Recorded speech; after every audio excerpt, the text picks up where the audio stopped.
I pozdrav svima ljudi, dobrodošli na Serbians Play.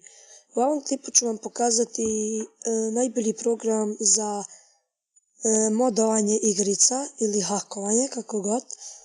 Najbolji program za to je Xmod Games. Njegov link ću vam ostaviti u deskripciji da možete da ga skinete. Uđete u njega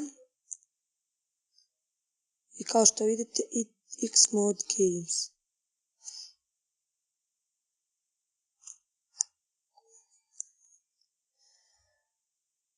Morate malo sačekati da bi se učitao slab internet.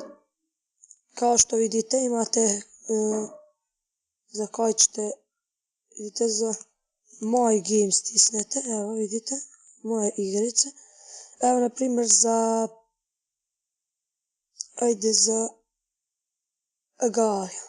Agar. Kad vidite ovdje će vam gdje piše installate pisati install, da to je da instalirate mod. Kada stisnete, on pisat će vam posle installate.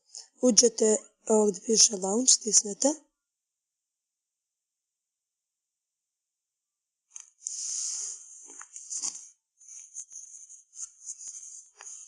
Kao što vidite, evo ga ovaj mod, ovaj robot. Trebamo sačekati. Evo kao što vidite evo ga vidite, stisnete ovaj robot, Xmod. Onda evo imat će vam zoom out, koliko da vam je odzoomirano kada igrate. Chunk skin, evo pogledajte, imate koji ćete skin, Boris, Bush, Dilma, Clinton, Chavez, Obama, ja ću Obamu. Nemate samo i to, možete i, evo pogledajte, imate i zastave, evo ti dog, snanih sir, vajak, tako. Još što možete jeste random skin, birani skin koji vam padne, no greed, to su vam kao ove kocke. Sad ćete vidjeti, evo uključio sam i ovo je rainbow mod, evo i njega ću uključiti, vidite, pa ajmo da počnemo.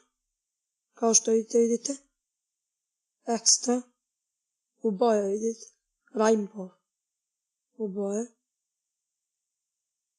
a jedan ćemo igrati, kao što vidite. I hvala onima što su me lajkovali, šerovali i subscribe-ovali. I vidimo se do dalje klipa. Doviđenja.